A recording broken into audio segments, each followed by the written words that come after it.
So Professor Niederwiese already said everything, so I can stop now. No, but I want to explain. I took this map to show you where our region, where I'm really located, I'm working to. So it's almost similar to Lithuania, this part, and we have many, many transplant centers around. So we can reach Mainz in 15 minutes, Wiesbaden in 20 minutes, Frankfurt in 20 minutes, Heidelberg in about a quarter of hour, 3/4 of an hour. So it's really something. I think it's worth to have some of the transplant center here in Kaunas as well. So Dietke already mentioned almost everything, and I have to say I had the problem that my son was diagnosed with acute leukemia in December 90, and with a prognosis to survive at least 4 weeks. And I started to look for information that I could understand, because I'm not a scientific person and I'm not an academic. I'm a mother, and I wanted to know what's going on. So after 3 months, my son was in a better condition, and they asked me that we should look for a bone marrow donor. But in Germany, by that time, we only had 2,500 registered, and that was nothing. So we started to collect, and I was traveling around Germany, and I collect 65,000. So now I think the German DKMS has a lot of potential donors, so that we are able to find, at least in 3 months, a donor. So, and by that time, many patients came up to me and asked me, Anita, are you only looking and supporting patients with leukemia, or also with the other hematologic diseases? So I started this, and I think it's not over now. So everything is life-threatening, and I think it's important that patients have the right support. Do you know all what advocacy means? In Germany, it's not a really common term, so most of the people think you have to be a lawyer or something.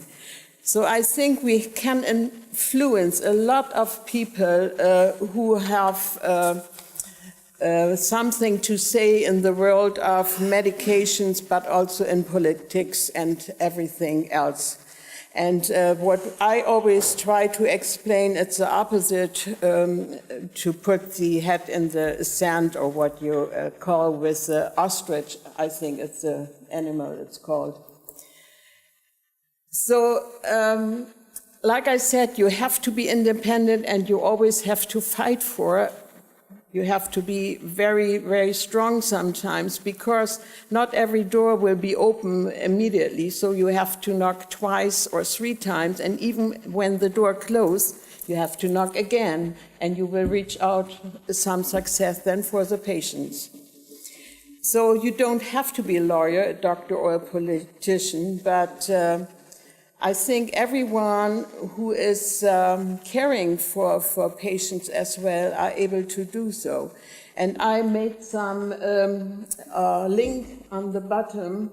So in that internet resource, you will find how to be an expert patient, how to become a patient advocate in 13 languages.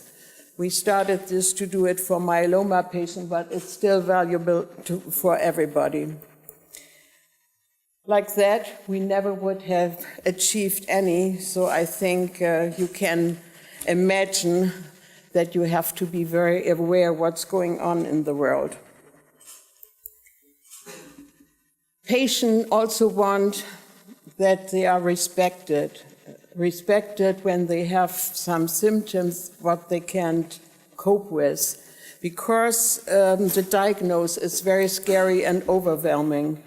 So therefore, it's very important to listen, and to listen really what the patients are telling you. It's not only that they say, "Oh, I feel good," and in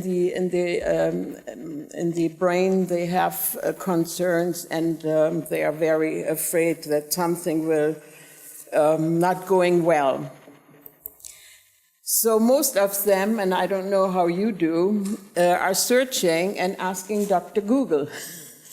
So, and as you know, it's more confusing than it really helps to find the right information. And therefore, we guide the patients and the relatives, and that they really find the right way. Because it's important to understand everything what the doctors are telling. And I know when you get the diagnosis as a patient, you will be so overwhelmed by the moment that you think you will fall in a deep, deep hole and don't listen anymore really what the doctor will say. So you need to have really the possibility to come a second time to make some notes that you can ask the questions what are important for you. And there are lots of different treatment options now, and you will hear a lot of this from our professionals, so I won't explain anything, but the patients have to know what's going on. And therefore, we not only explain something by meetings or patient and family days, we also producing booklets so that patients can read what they expect and how they should cope to be better prepared for this. And here I have to say something to my former speaker. We would love to be, as a patient advocate, also involved at JC and EBMT, because the Patient and Family Day changed a lot now. We would love to have this presentation you just made, and not only, exchanging experience from patient to patient. So that is something we need to be more political also in the EBMT. And I just wrote an email to the next president of the Congress in Lisbon. So I think there are many questions and a huge need of information. And I don't know how you would feel. I don't know how many patients are here. Can you raise the hand? One.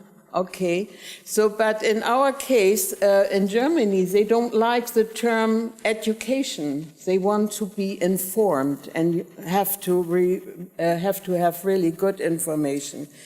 And so we try to do our best.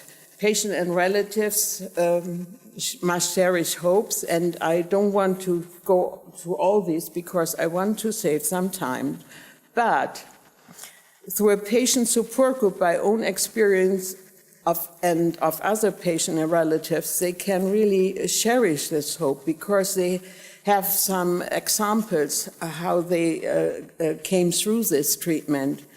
And they have mindful and emphatic listening. So qualified information about disease, treatment options, ongoing trials, coping with side effects, coping with social problems, professional psychosocial support.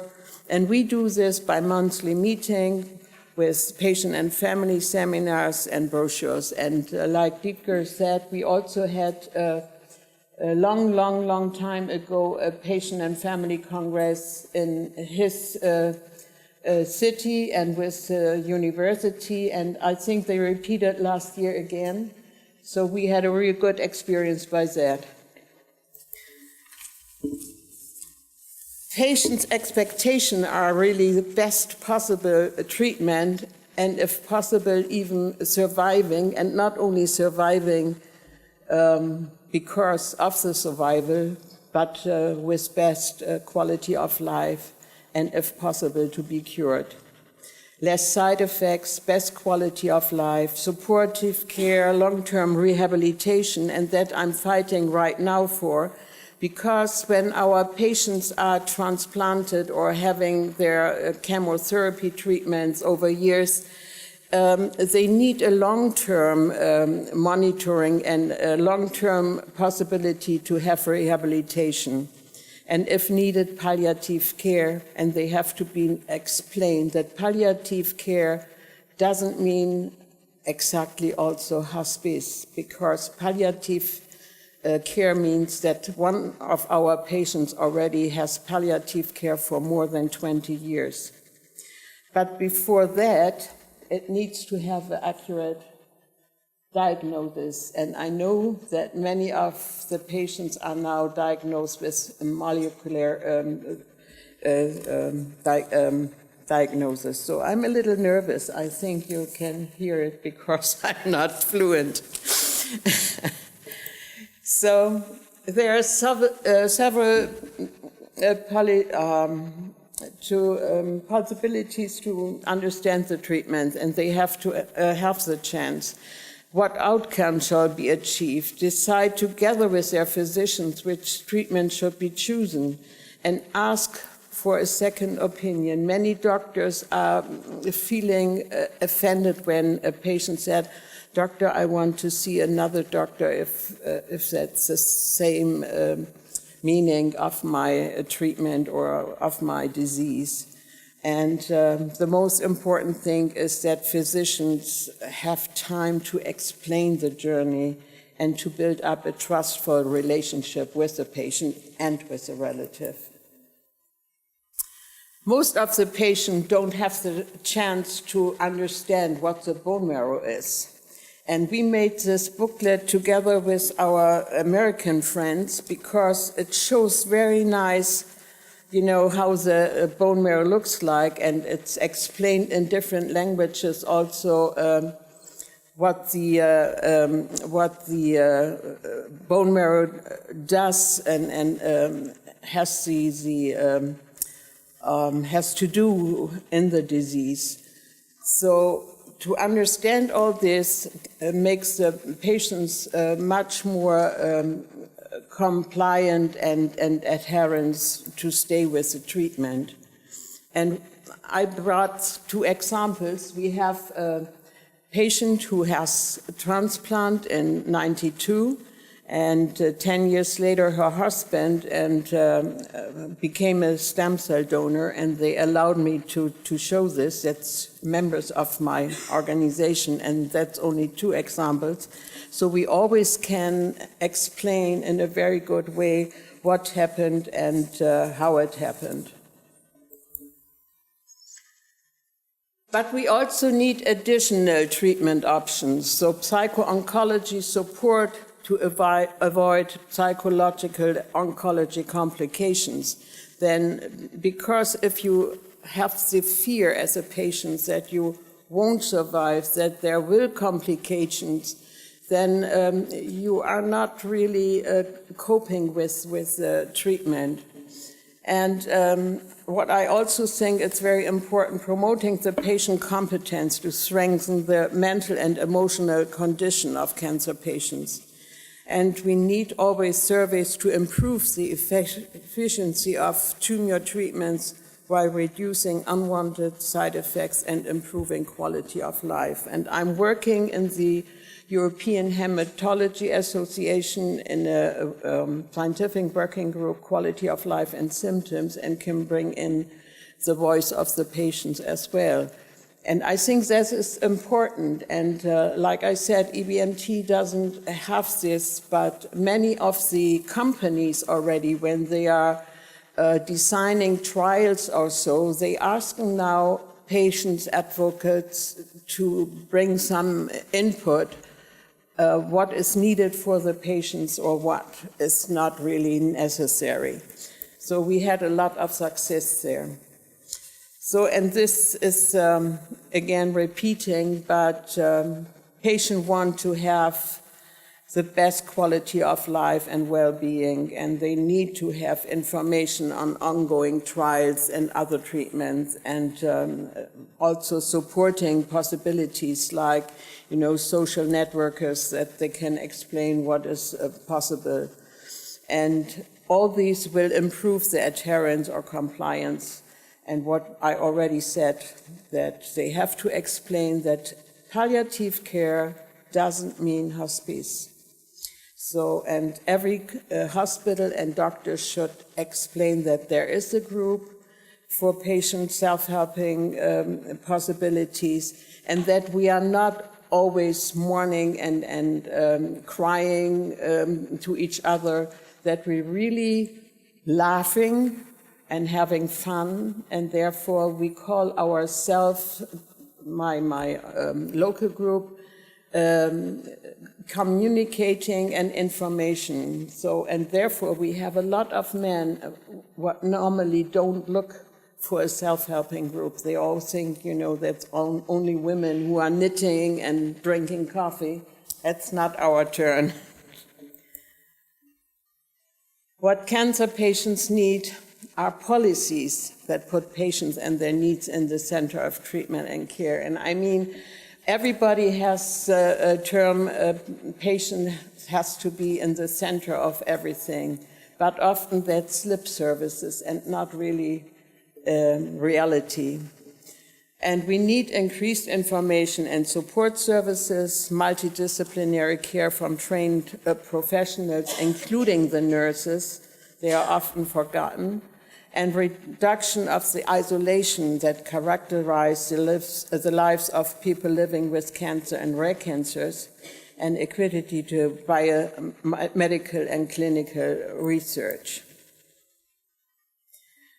And here I have a quote from a patient. When a patient needs an innovative, promising cancer treatment, it's extremely frustrating and incredibly worrying to be told that there's no access or enough money to fund this treatment. Also, it's, on the other hand, so many obvious wasted in the health system, and I know that there's a lot what we could really save. Why patients' organizations are advocating? Every cancer patient deserves the best, no matter where he or she lives, social or aging issues, and there we also try to make a difference in the ongoing trials, because often they have excluded by age, that some trials only allowed patients to be in until the age of 65.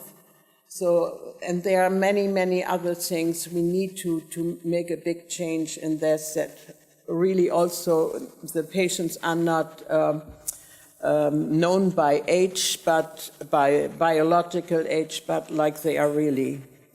So access to the treatment and guideline basis, but we heard and we learned that not everybody is using this really, and evidence-based medicine rather than economic considerations, and working across all disciplines, multidisciplinary and multi-professional, including patient representatives like advocates.